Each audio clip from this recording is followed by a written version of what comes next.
Hello hello hello नमस्कार जय श्री जगन्नाथ मु प्रज्ञा मु नर्सिंग करुची। तो आज वीडियोटा कि एमती आज सीधा मु स्टार्ट करी लंच पाखर वीडियोटा। लंच में कौन कौन सब आइटम होती चलते देखा। पखाड़ भात होता गरम तो जो हूँ जानते।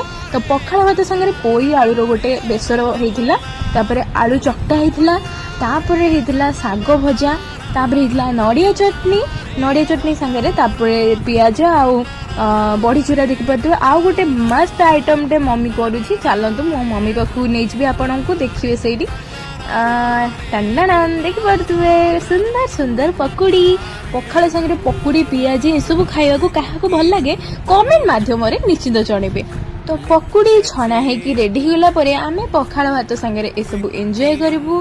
तो आ भितरे मु आपन गोटे मस्त कथाटे कहबाकू चाहूँगी। लाइफ रे जेते भी दुख जेते भी बाधा विघ्न आसू सब जिनस को पूरा हसिकी माने सबू दुख को हसी हसी एमती मोर बहुत दुख हेले से दुख भितर मोर स्माइल सब बेले मो मुहरे रोचे।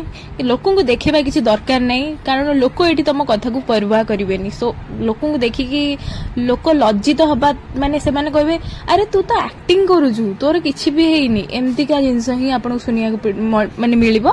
तो तांकू इग्नोर करी देखंतु गोटे सुंदर चुली घरटे हमर तयारी होची हम जेजवासी कर दउछंती। आज रो वीडियोटा थिला एतिकी। तो पोड़ पिठा खाइकी आमे एमिति एंजॉय करलु।